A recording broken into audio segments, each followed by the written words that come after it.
Hello and welcome to I've fully given up on any diet or exercise and I'm drinking too much. I am Tom Elwes. I'm joined today as ever by my co-host Mr. Ali Woods. Hey Tom, hey listeners. Hope you're all doing well in these really tough times. You're drinking. What are you drinking? You're drinking. I'm not Sort of drinking much. You know what my port, thing port, is? port. Yeah, I bet it is. I bet it is. Hey, well, after digesting the day's news, it's good to relax watching a bit of Bridgerton with a port. Kick back. I've not watched that Bridgerton yet, but people keep telling me to go on with it. Yeah, I thought you'd be a good candidate to go on Bridgerton. Yeah, no. Like I'd be good on the show, but to watch, I don't really want to watch my own life. That's pretty dull. For the ladies Well, and they gentlemen actually who have are sex in it, so it's not going to be your life. Lol. calls in. I got him, listeners. Early doors. He's been got. Nailed it. Exactly. Yeah. 27 years old, guys. Yeah. Zing. I am joined today, as ever, by Mr. Ali You've Woods. already introduced me, Tom. You've forgotten already. You've got the lockdown crazy. You've got the lockdown madness. Why did you think I started talking? Honestly, I am going a bit cuckoo bananas. There was a sort of period on about Wednesday this week where I was just like looking at the wall and I was like cuckoo bananas, just like absolutely losing it. Like You're recording a sketch, were you? yeah. That's your sort of style. 12 views. Yeah, big. That's a big one. That's a good one. It's good to see you, Tom. It is actually, I can't believe I'm saying this, but it is good to hear your voice. It is nice to chat to someone else. I live with two housemates who are fine, to be fair. We get on all right. And they listen to this podcast, so you have to say that. But no, they don't, the bastards. For the people who are not watching on YouTube, he's currently doing a sort of, negative face thumbs down. Yeah, that's... Yeah, it's fine. Yeah, it's fine. I like being here. Just blinking at you. But yeah, no, I think that my drinking, I'll tell you what, I don't really drink much during lockdown because I think it's a bit pointless. I can't be asked. Because you know me, Tom, Ali Woods, pie animal, big man about town, always gets the drinks in, lads. If you're not going back with someone, you're not going back. That's my rule. So I'll stay there till he hasn't been home in years. Yeah, exactly. Yeah, spent 2 months at a club on time. I did not enjoy my company. So, but you know me. But when there's no party, I just think. So what I do is I drink one beer when I'm watching a Man United game. Oh, nice. How's your eating been? It's better. I'll tell you what, we're having a lot of puddings. You know what my housemate did? you know really big puddings. That's what I'm about. A little bit of big pud going over here. Yeah, some serious bit of pud. Crumb. Yeah, exactly. Some serious spot-eyed dick going on over here. If you don't know, some bread and butter pudding. We sang top of that. Was quite nice. My housemate did, which I've never done before, but it was a first, and I gotta say I enjoyed it. Ordered in pudding, delivered food, some pudding. Yeah. Do you want to guess what he got? What did he get? Donut time. He got cafeteria style chocolate cake. So it was just a slab of like chocolate sponge cake, yeah, with chocolate sauce on it. And the funny thing was as well, he was like, we're like, no, we've got some cookies if people want to share. And then he was like, I've ordered pudding. It wasn't like oh, let's get some pudding. He'd gone out of the room, come back in, and was like, I've done it. You guys sort yourselves out. And then I went, well, can we have some of you? Can we have some? I was thinking, what have you bought? Can we get some? And he was like, I've not ordered for you guys. But okay. So you ordered just the slab of cake for himself? And then I thought, right, okay, so he's only getting one, but there was enough. There was 3 big slabs of cake, so my man had just gone for it. proper serious. So in the night, I'm assuming you assaulted him with tiny bars of soap in a sock, sort of prison style whack. why would I do that? He got and then you took your cake. So yeah, you're going feral. It's Lord of the Flies over at the Woods household. I gotta say though, I'm very fortunate in the way my food happens here because it all gets cooked for me. But I wasn't a good sentence. I'm not going to pretend it was. Yeah, I'm happy that the food. That was a Matt Hancock. I am glad that the food that I have happens now. I am glad that happens. The way the food happens. Then it's good. So and it is good. But my housemate cooks everything, so I just rock up. It's very Ali, lunch is ready, and then I'm off, and then I wash up. I do the dishes. That's the nice. Okay. What about your food? Are you eating a lot? Well, yeah, I'm eating way too much. I'm eating too much, and it's just been a bit of I can't complain because it's all very good food, but the healthy eating has just been a disaster. Is it takeaways? Are you cooking? No, we're cooking, but too much, too many things. Home cooking's alright. It's easy to get into the takeaway hole, and then your mind. It is, but when you're making your own beer battered fish and things like that. Oh, that sounds legit. It gets wild. Nice. No, it gets wild. And the pudding situation is like I've realized now that if there is for instance, like brownies made or something, if they're in the same vicinity as me, I'll eat them all. Eat them all. It's exactly my point. This is exactly my point. This is what I was having a conversation with my other housemate who she was not happy because she was like, I can't believe how much you guys eat. It's too much. If we get communal stuff like a pack of biscuits, that's got to last for the week. And I sounds like a little bitch. I was thinking like, bro, the week. Are you poutine free? On my own, that packet of biscuits is lasting 2 hours. Yeah. That is if I'm being conservative. So, best. But then she went. This is just not me bitching about my housemates. Then for breakfast, she had a banana with spoons of Nutella. I was like, "You're lecturing me, bruv." That's mad. That's mad. Spoon, just putting it on and then eating the banana. Wow. And I was like, okay.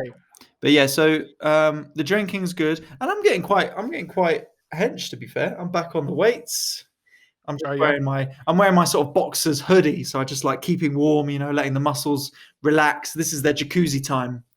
And I've been doing because I'm isolating with a female. I've been doing a lot of abs and butt workout. Abs and butt. Yeah, I don't have any weight, so it's like, to be honest, it's probably quite good for me because I've been doing sort of pure leg and bum workouts. Which, let's be honest, my physique has needed that for many years. Much needed to go on the triangle to get some things going. It sort of balance out. Squeeze the toothpaste tube down the other end. Legs, bums, and sums, is it then? A lot of that. I also like the way you've clearly got a very tender relationship with the person you're living with right now. I am living with a female. Oh, we don't know. A girl. She likes me. A real female woman I'm living with. Yeah. Yeah, I did have to draw the line when she said, "Come on, let's do a Jane Fonda workout off of YouTube." That is a retro throwback as well, I was like, what? She was like, yeah, come on, a Jane Fonda jazzercise workout. I've got you these spandex, get them on. Come on. I was like, no, I can't. It doesn't even feel like a workout. Come on. I can't. It's Fonda. Yeah. It's sort of it's been a slow progression into, and I've been watching a lot of Married at First Sight as well. Right. TV. That's quality. Married at First Sight Australia, which is even, I don't know, it's going out on E4 every day at 8 p.m. Check it out, guys. And it is wild. For those who've not seen it, it's just like, I feel like on British Love at First Sight, for those who may have seen the show, they sort of match people up through, well, they say science, but they try and make them like good matches. The Australian one, it's more like a Love Island situation where they just get two absolute, just car crashes and put them together and then watch it all unfold. But what, so they have to get married without knowing each other? I don't know on any of these shows if they're officially married. I think it's more they have a ceremony, and it seems, I don't know if they actually sign legal documents, or if they do, It's like they both have a clause. The vicar's topless. I don't believe he's a real vicar. Yeah. Or genuinely on this show, they got one girl to marry a guy and he's a male stripper. And I was just like, well, clearly. And she's like quite a conservative girl. And I was like, well, obviously the producers are having a wind up here. They got the conservative girl and they put her together with a male stripper. Casting's having a giggle there. What a good job that is. Just looking at all these hopeful prospects and just being like, now what would be the funniest stuff to put on a television show? What is going to be absolutely horrendous? So we got this girl. She says she wants a guy who she can really introduce to her dad, and hardworking conservative Christian man. So we'll put him with the male stripper with an eyebrow piercing. So here we go. Once she's felt a Prince Albert, she might quite like it. Do you know what Prince Albert is? You don't know what Prince Albert is? No, what's Prince Albert? I'll tell you, Tom. Oh wait, that's a penis ring, isn't it? Penis ring, penis piercing. Disgusting. No, thank you. How can this is an indictment of culture? How can after a British monarch, Albert, there can be the Royal Albert Hall and also a dick piercing? That doesn't make any sense. Named after the same bloke. What a guy. What range? Versatile. Exactly. Very versatile. And also porn. Yeah. Don't knock him. What a man. All right, ladies and gentlemen, we are going to move on to a bit of news. Okay, what we got in the news today? Well, we've got a few things going on here, ladies and gentlemen. We have they've shut off all travel from South America. Good. Every country is going to have a variant at this point, don't you think? Like everyone's getting a variant. Like it's sort of make your own. Who's got the best? Kind of. Everyone wants their own variant. Ours is quite pasty and entitled. Yeah, the South American one is. That Brazilian one is, it's feisty. It's a good dancer, but watch out. I think I do like the hypocrisy of when this started. People saying China flu, and now Brazilian variant, South African variant. And then when there was an English variant, it was like, let's not call it the English variant, right? We don't know where they came from. I think it actually started over in the EU. If we have to really point fingers. Look, right. All I know is, we left the EU 2 days ago, and I ain't got COVID yet. So, you know what I mean? I'm not saying, it's just facts. It's just facts. Just facts, to be honest. I know this is going to trigger some people, right? Okay, just being honest here. Yeah, tell the woke mob to lay off for a second. But look, let's just look at the cold. Right? Before I get cancelled, all I'm saying is, I ain't got coronavirus. Think about it. Not. And look, I did have coronavirus at the end of December. I will say that. I will say that. And I will be honest, if there is a British variant, it's probably the most prominent variant in the world, obviously. But, world leading. Number one. British one is the world leading variant. There is. And it's sort of any slander. Nowadays, you get kids, they want the Brazilian variant, the South African variant. What is that? They don't want the English variant anymore. And I think that's a real sorry state of this country. That's the problem. When you boil it down, that is a problem. That is a problem. I do enjoy the hypocrisy of that. And you're quite right. Every country is going to want their own variant, their own niche variant. I like the response as well with every time there is one of these variants, because until the scientists actually know, and also the news that happens so quickly. So like it was like 2 days ago, it was like Brazilian variant. We're scared. Okay. Yesterday, shut the borders. Today, British scientists were like, I will be honest, it is in the UK already. I'm sorry. That was so good. That was so excellent. It's so classic. It's classic British government of being like, we are taking these very strict measures, but it is to prevent something that could make things even worse. Next day. Yeah. Unfortunately, the thing already happened a week ago. I will be honest, gun to my head, it's already here. But schools opening. We will keep the schools open because schooling is fundamental to this country. The next day being like, schools should have been closed weeks ago. I'm sorry. I can't wait for them to be like, yes, no, it is in the UK, but obviously the UK variant is more dominant and will defeat The Brazilian variant, I think easily. what we're proposing for people is to catch the English variant, and that will Yeah. any pesky foreign variant is going to be out of the question, because you're going to have good old blighty corona. You got to try your best to get the British variant. That is exactly what we need. Come on. There are good people. I was going around shaking everyone's hand who had the English variant, trying to get it as quick as I could. Because he's a true patriot, and yes, they're absolute morons. Absolutely idiot.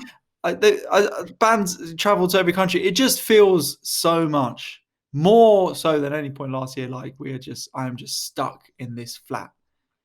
Even in the first lockdown. So in the lockdown in November, I was stuck in this flat, but it was like, right, we're going to get some. There was one variant. There was. Oh, you're talking about November. You're talking about lockdown. November, second one. I felt like I'm stuck in this flat, but it's going to Christmas is coming, and I think they're going to have to give leeway for that. Vaccines started coming out. Biden became, I was about to say prime minister, president. There was some optimism. And then there started being a second variant. I was like, oh, but okay, we'll just see how it goes. But that was more in December. Whereas the first lockdown, there was one coronavirus, and you just thought, right, this is madness. But we will just sort it out. Summer will be better, and then it will slowly start opening up again. And summer was better, to be fair. We did get a nice July and August. Those people I know people who had their birthdays in July and August and were like, I'm not going to do anything this year because next year it's going to be much better. And I thought, I think you should take the chance of doing something, because if you get an opportunity to do anything right now, do it, because you have no choice. You can't back it. But it feels, with all these like new variants, and just every day I get a news notification saying new record, more people dead than ever. In one day since contracting coronavirus 28 days ago, we've beaten the record. This is obviously very sad news. I just think, deadliest day is always, the next day is always the deadliest day. And it is worth reminding that these are.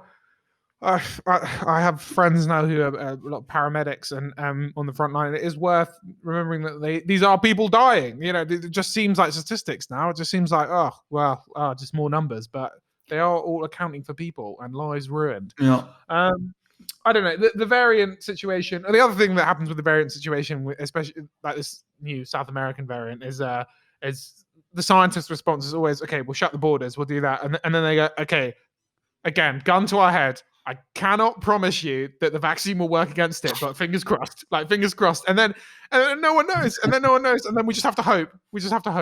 Yeah, it's true. They're just going, look, we know as little as you do. We are trying. It's good. It's amazing, because it's just like, it shows you. It really showed us in hard crisis that like there is no overseeing power that is completely in control. Where's the Illuminati right now? God damn it! Where are you? That's what people think, though. The conspiracy theory section of the show begins. Tom's eyes have perked up, but that's what people. I'm just going to do it through this now. Illuminati symbol. Illuminati. This is what people said. The conspiracy theorists of like, yeah, but do you think this actually exists? Because look, like they're just doing this to control us. I think they're just doing all this. They're doing just to control us. And then people respond and be like, control us to do what?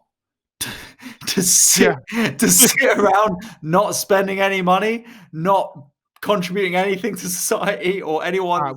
Sorry, this is how little Sorry, did you not see how many people had bought Disney Plus in lockdown? We all know it's mass media who are funding this, obviously. Is that right? It's a conspiracy to get people to buy Amazon Prime and Disney Plus because no one was watching it before, okay?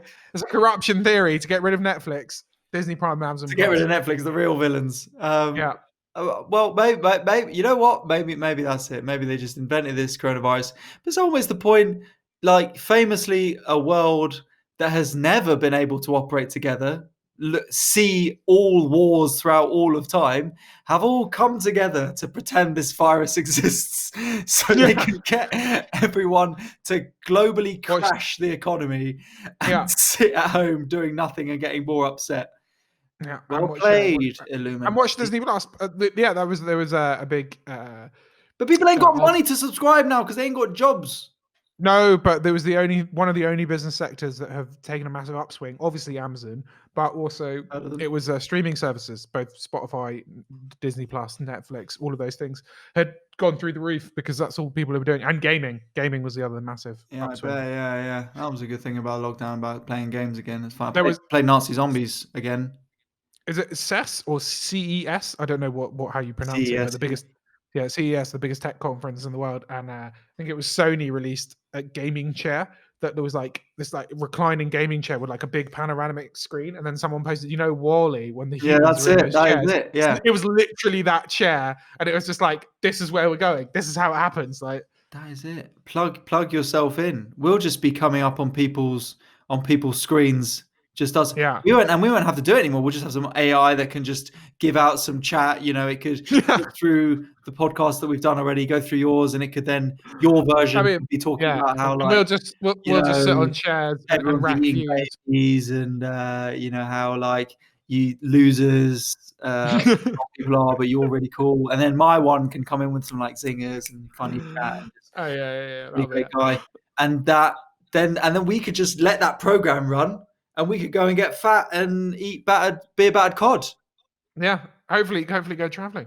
I was thinking the other day, like, this is the other thing, the other big bit of news that happened this week is that they shut off. I know this is really, especially for Ali's followers, this is crushing. They've shut off travel to Dubai. This is heartbreaking news. I know. I mean, all the influencers where am I going to fund myself now? This is the question I ask. So funny. A lot of amazing videos of influencers being like crying, being like, "Oh my god, my trip to Dubai," or like, "How am I going to get back? This is a nightmare." So they shut off travel to Dubai. So that's all winter sun out the window now. I can't really go anywhere that's hot. Well, fuck them. They shouldn't be traveling anyway. They shouldn't be going anyway. I don't give a shit about that. Your trip to Dubai. Fuck you. My friend of a friend has, so she has like 40,000 followers and is a little bit of an influencer. For New Year's, she went to a party. Did I say this last week? For New Year's, she went to a party in Hampstead, which was a flat which had bottle service and 100 people there.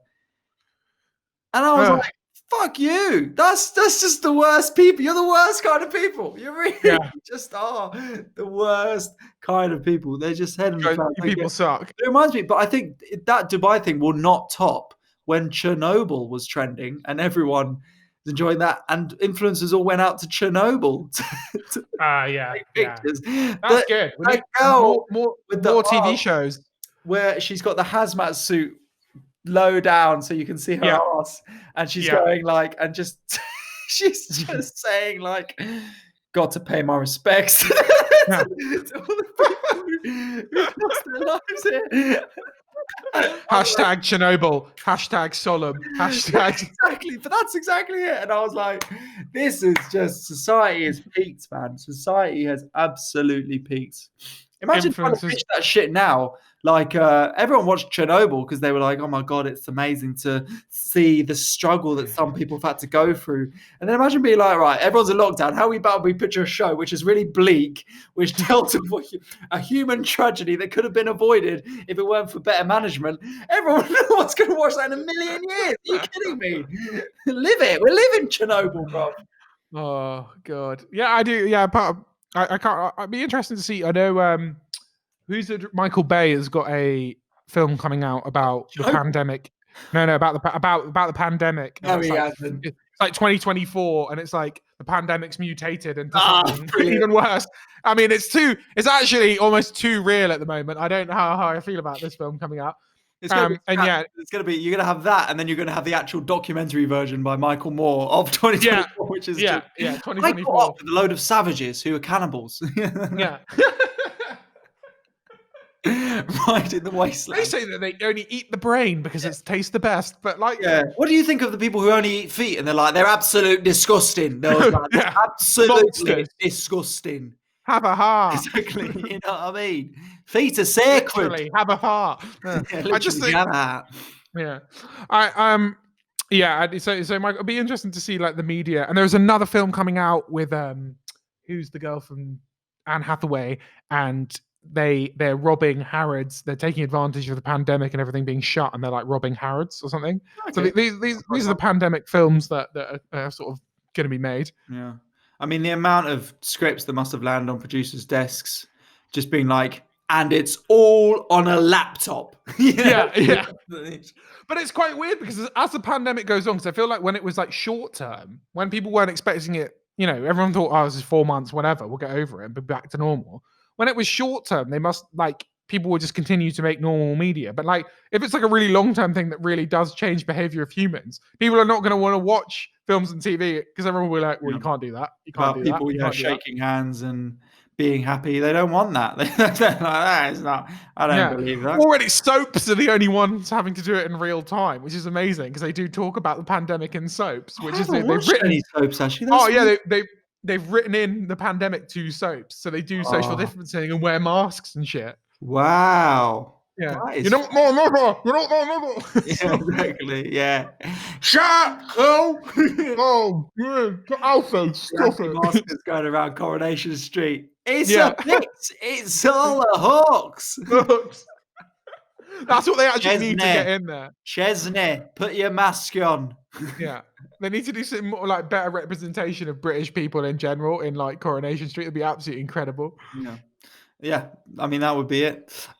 Before we move on to the next section, can we talk about once again the hero of our time, Marcus Rashford, taking the government to task and the food scandal? Oh yes. Did you see this? While you're sitting there in your ivory tower eating your beer battered cod, there are people starving. It's not your fault. It's not your fault at all. It's the fault of these bloody incompetent people running our country. Did you know? Did you see what Jacob Rees-Mogg said about fish yesterday? What did he say about fish? God, people are deluded, and people vote for this bloke, right? He says, "Well, what we do know about fish now is that we've got them back. They're British fish, and they're much, much happier for it." He said the happier fish. The fish are happier. I don't know, mate. It makes a pretty good point, they probably are, because they're bloody British and now they understand British values. But he meant it sincerely. He is an absolute lunatic. What a loser. And Matt Hancock, it really, really saddens me. It really saddened me that it's not. I was thinking of doing a sketch on something like this, but I was like, I don't find it funny at all. These people running this country do not give a shit. They are so detached from, and I've not come from poverty by any stretch, but I can at least understand that there are people in this country who aren't just all criminals and stuff, who actually need to feed their children, because it's really tough to do that for a lot of people in this country. And then so they just give it out to their mates at Chartwell, spent 30 quid each per packet to give £5 worth of food, pocketed the other 25 quid. And that's taxpayer money as well. So it's not even like that is private sector working inefficiently. That is coming out of public sector funds, then working inefficiently. And they're just not trained in humanity. Matt Hancock is completely trained in PR. That's why he couldn't answer a fucking question the other day. He couldn't answer a fucking question because they know they're PR trained to the hill that he can't say anything that will be used as a headline. So he won't admit to regretting it or anything like that. And they're just because it's all about retaining power for them. That is all it is. So they're just thinking of fighting the PR war, and they don't give a shit about the people running this country. Politics is fucked at the moment, man. Did you see the other day in PMQs that Boris Johnson had a go at Keir Starmer for not taking him to task, as well as Marcus Rashford? And people were tweeting like really weird flex when it's I've been doing a shit job and you haven't been calling me out on it, as well as Marcus Rashford. And you know what, as well, as a massive football fan, and this is a long rant, but as a massive football fan, to this pandemic started off with Matt Hancock coming out and saying how footballers need to do more, trying to spin the PR away from how incompetent the government is to some sort of weird football-related moral quandary. In the same way they're trying to say footballers shouldn't be hugging and celebrating because that's spreading coronavirus, trying to create some common man debate when it's just incompetency at the highest level in this government, to then be turned for Marcus Rashford, a 23-year-old British guy who plays football, who has so much pressure on him to do all these things. And it's funny, him coming out this week and saying, people close to him were saying for him not to get involved. They were saying just focus on football. And for him to come out and take this government to task is really inspiring. And he's set a wonderful example to a lot of young people in this country about you've got to stand up and fight for what you believe in. And it doesn't have to be political. It's completely apolitical. It's just human-led. That is all it is. And fantastic. Thank you to him very much. Thank you, Marcus Rashford. No, he's done an incredible job at taking the government to task. Two things out of this story. One, it just shows once again that Boris Johnson is completely good PR for him led. Honestly, I've always said this, and everyone around Boris Johnson always says this as well. If you want to get something done through Boris, you just have to make him believe it's going to make him look good, and then he'll do it. That's it. That's all he gives a shit about. Right? That's why I was on the phone to Marcus Rashford and like tweeting out all that stuff, being like, "Oh my god, like me and Marcus, I've had a good chat and all that stuff." Me and Marcus have talked a jolly good lot about association football, amongst other things. He loves it. At the end of this, it's because fundamentally, at the end of all of this, when he's left office, he just wants to be loved. He just wants the people to remember Boris and be like, "Oh, Boris was great. We love Boris. What a guy." That's all he gives a shit about. Don't ever give a shit about people or policy. The other very annoying thing about this story is it was another sort of come full circle moment for Piers Morgan, which it's becoming incredibly frustrating. And like James Acaster said on I can't remember what is it, Big Fat Quiz or whatever, a lifetime of being a dickhead does like a few good deeds do not make up for a lifetime of being a dickhead. Like I don't know. Yeah, it's a shame that so he has integrity and journalistic integrity. Like he wants to be similar to what you're saying about Boris Johnson. He wants to be known as being a really top journalist and clearly thinks of himself as that. And he knows where the wind blows. And he is taking this government to task more so than the actual journalists in the mainstream, mainstream media society, if you want, but in broad what's it called? Broadsheet papers. Broadsheet paper journalists. And he is doing a better job of that than them. But yeah, absolutely. I mean, he's still. I think Piers Morgan is smart as well, and he knows that, especially with like how much the broadsheets are read and how much like news is just so throwaway in them because it's all online now. And the story's up for a second. To actually make a splash and make a headline, you need to have an audience, and he got that audience through Good Morning Britain. He knows Good Morning Britain, and the 2-minute clips. He knows if I get an MP on Good Morning Britain, I need to make this 2-minute clip as showtime as possible. I need to make it as American as possible to be like, so can you confirm for me, sir, that this happened? Make it really big and performative, and that is what happens. And these clips do go viral. So, but yeah, he's not a good person. Wouldn't it be good if there was a good person or a journalist with some serious integrity who didn't hack people's phones, who could like do that? That'd be amazing. My mate made the point that, going back to the Prime Minister, that it's one of the biggest, best PR jobs done, that everyone in this country does refer to him as Boris and not Mr. Johnson. Like every other Prime Minister will be referred to either as their full name or Prime Minister Blair Cameron, all that sort of stuff. But everyone's like Theresa May. To be fair, no one ever said May. But no one called her Theresa either. They called her Theresa May. Theresa May, yeah. They called her Prime Minister Theresa May. Did you see what Theresa? Did you see that dance that Theresa May did the other day? At least it would add that level of like it's. If you were just like, oh, did you see what Teresa did? That's a bit like everyone would be like, who's Teresa? Like Sharon down the road. What? Prime Minister. You call the Prime Minister Teresa? What the fuck is wrong with But everyone calls him Boris. It makes him so much more likable and less accountable. It's like it's just Boris just having a laugh and stuff. Anyway, but those guys away. I do want to take the point that is genuinely, and look, I have been very uninspired as a Man United fan over the last 8 years, no doubt. And if you're a football fan, you'll know why. We're not talking about this. But it really does give me hope. There are good people who do reach positions of power and will use that position not just wisely, but with love and affection and care for the community that they know has supported them. And I think Marcus Rashford is an inspiration to me, But I hope, and it seems like, to a next generation who know that when you reach a position of power, you should use that platform to fight for what you genuinely believe in and not just try and retain it through any sort of nefarious means necessary. So thank you very much, Marcus Rashford. Socially conscious. People have more than ever. People with followings and eyeballs have the power. So using that and being socially conscious with it is more important than ever, especially in times like this. I can't wait till he takes on China next. Yeah. Yeah. You're doing a better job than some other famous people that we know this week. Ladies and gentlemen, we quickly go over to the US just very, very quickly. Mr. Donald Trump has been impeached again. Double impeachment is almost amazing. Like never before. Groundbreaking.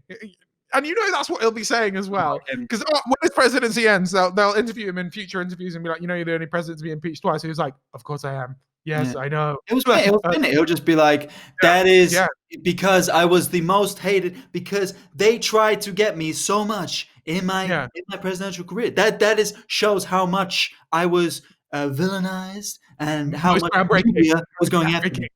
Most groundbreaking president of all time. Yeah, so that's a story unfolding, and we shall see. Hopefully next week we will not be doing AIDIF podcast from the fall of America, but hopefully the Biden transition will go nicely. Right, we are now going to move on to fail mail, ladies and gentlemen.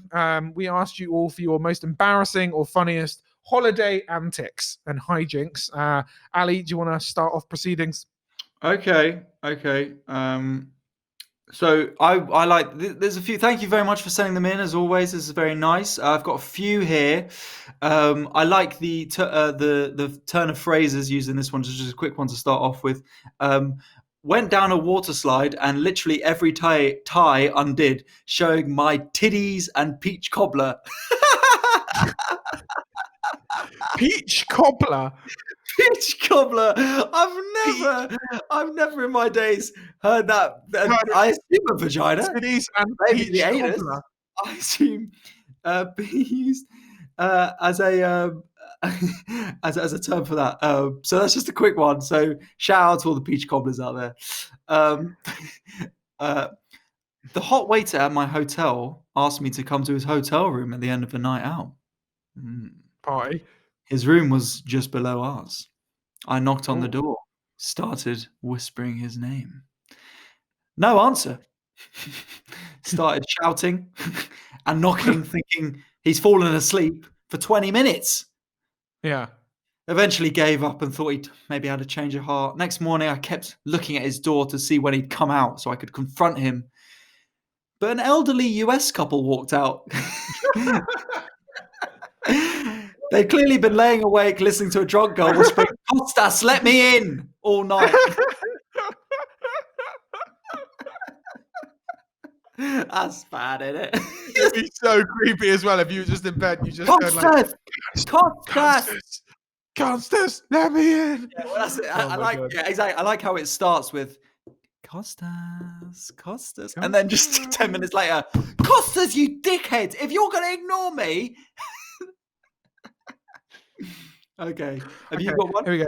Singapore zoo bathrooms are quite open, so the birds that live there have free reign. A large one flew into the cubicle and started flapping and pecking at me, scratched me. I peed everywhere, and then as I stood up, I scratched myself against the loo roll holder. There was blood and pee everywhere. It's like I like that the bird sort of. Its predatory instincts is like, now is my time to strike. She's on the toilet. Like, you ever seen Zombieland? Yeah. Where they have one of the rules is like, when you're in the toilet, that's when the zombies know to go get you. That is what this bird is doing. It's got a... I think it'd be hilarious to know if, like, almost through evolution, that the birds had learned, passed down through generations to peck people while in the toilet because they're most likely to drop shit and like food and stuff. Yeah, probably right as well, to be fair. But yeah, as you say, like the tropical bird scenario, I think is brilliant. Just like this huge bird attack. I think bird attacks are inherently like the funniest attacks because it's just chaos. It's not like something with actual like teeth, and it's like growling and shit. Because a bird is just screeching, and flapping its massive wings. And because it's normally coming at you from above, it's always a flail of arms and a flap. You know, it's never. No one ever punches a bird that's attacking them. Yeah, it's true. Okay, so this is. I'll just read this as it is. Funny story. Ibiza 2016 holiday with the lads. You'll know. I mean, Tom, you're probably bloody there, to be honest. Yeah. Low key, I probably was actually. One night, this guy. Yeah.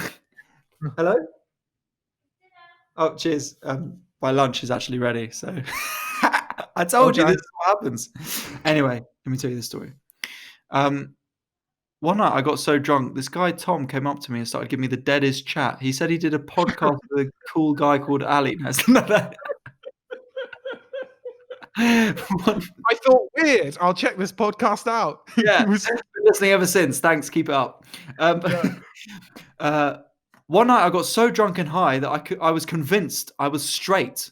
So I decided I want to have sex with a girl. We got laid at the disco in the toilets. I then got back to my friends. It was boring. And I also was very surprised I could get hard. My friends were really surprised about that too. Anyways, they then helped me to hook up with a boy as well. I had to make it right for that boring sex. Gay sex is just another level. Brackets, I love my friends. What a wild night! What a wild, that's insane. That is absolutely insane night. How is this gay bloke being like, I decided to be straight for a night, so I then had sex with a girl in the cubicle. What? Yeah. I've never done that in my life. And I've tried many times. Yeah, loads. He's always by the cubicles just saying, do you fancy it? No one ever. And they're always like, get out, this isn't yours, I've called security. I'm like, for fuck's sake, you know, I mean, just chivalry. With Ali Woods. He will say goodbye to you at the bar, and he goes, you know where I'll be, in my spot, just waiting by the girl's toilet. I say hi to the toilet attendant. How you doing, Brenda? You all right? Yeah, slow night, innit? Slow. Yeah. I went to Butland's 80s Weekender. Pissed myself in front of a load. Yeah, baby. Now we're talking. Yeah. Let's go. Butland's 80s Weekender. Pissed myself in front of a load of girls, then threw an LCD TV off a balcony. Ashley Gorman. Shout out Ashley Gorman, friend of the show. That is brilliant. Makes so much sense. LCD TV as well. That's going to have a real big bang when it goes out. I like that rock and roll. That's very British rock and roll. Threw a TV out the window at the Butland's 80s Weekend. I imagine at that 80s Weekender, they're probably so used to it. Just people trying to live out rock and roll fantasies after watching whatever shit band they had, like Shawaddy Waddy on or something. And they're like, right, perfect. Chaz and Dave have been on. Right, let's go throw TVs out the window. The sights you would see at the 80s Weekender at Butland's, you would learn more about anthropology in there than if you did any masters at any university. So I think I've got one more, which is sort of similar to sort of stuff we had. Hey, Ali, one of my most embarrassing holiday stories. I was in Koh Tao and stopped at the very open little beach hut to get a massage with two girls I'd met in Thailand. There was an older man already lying down on a mat in the little hut getting his massage. As we walked in, I laid down next to the man. We all took our t-shirts off and had our togs on underneath. When the masseuse undone the two other girls' bikini tops, I was wearing a one-piece, so the masseuse started the massage. After a minute of massaging, the masseuse started talking in Thai to me and said, slip, slip. And the next thing I know, she has pulled my upper body up while she was still sitting on me and just pulled down my togs, exposing my boobs to not only my two mates, but the older gentleman who was laying next to me and people who were walking along the beach. Ruthless. She wanted to get that massage done, to be fair. Hurry up. Yeah. Well, ladies and gentlemen, thank you very much. Wait, quick one. Okay, this is the fat of this has been trimmed. This is so to the point. I shat at a port, use the workers' loo. I don't know whether that's shit himself, had to use the toilet, literally just is telling me went into workers' loo. Also, I assume port means like a it's boats, port, but maybe it means airport. I shut at a port, use the workers' loo. Perfect. Also, I have an update from last week's fail mail. She hasn't. The guy hasn't got back to her still yet, but birthday is 22nd of January. So the wrong text girl. No, the girl who said how she texted the guy, someone she'd been dating, saying, "I want you to be my sex toy on my birthday." Yeah. He still hasn't got back to her yet. Nothing. But I would say that's not going well. That's not going to happen. No. But well, let me see if I can just get it up quickly. So this is as of Monday, 11th of January. So it's few days ago. Follow up. But she says this point: he is Irish, so communication levels are weak as fuck. Yeah, I can respect that. The old Irish goodbye. Okay, so he's not. He's just. First of all, that's way too full on for an Irish man. I would say you need to dial that back. Sex toy. I would say I want you to be my Tamagotchi or something. A much lesser sort of aggressive. You don't know where they were already. You can't go down if you've already had very sexy chat. Then you can't then go down. You need to send something like, "Oh, I want you to be my Robo Sapien." That's what you need. Not a full sex toy. That's too far. I want you to be my Robo Sapien. What sort of niche relationship would that go down well? The kind I want to be in. Yeah, I bet. The only response to that is them Googling what a Robo Sapien is and then blanking you. And then don't pretend everyone doesn't know what a Robo Sapien is. Come on. We all remember Robo Sapien. I'm going to put that on my story after this and be like, do you know what Robo Sapien is? No Googling, just yes or no. And we'll see what the results are. I think you'll be shocked. That was a very popular toy circuit 2004. Yeah, it was banging. I got it. Sick. Yeah. Right. Guys, thank you so much for listening. I've been Tom Elwes. You can follow me at Tom Elwes on all good social media platforms. You can also subscribe to our Patreon/AIDIF for a bonus episode every Tuesday. And we will be producing these episodes every Friday without fail through the pandemic and maybe till the end of the world. So that'll be fun. Ali? Yep. Patreon will get you a second episode every week coming out on Tuesdays. So just $5 a month. So it's like £1 a week. You get that second episode, patreon.com/AIDIFpod. The link is also in any of our social channels. So go find us on AIDIFpod if you want something in between the shows. And you can donate there and get that second episode. I am Ali Woods Giggs on all social media. Thank you very much to you for listening and to everyone who's been liking the videos this week and sharing them. That's really appreciated. So here's hoping for a slightly more fun week next week coming up. All right. Thank you very much, guys. Goodbye. Take care, guys. Bye-bye.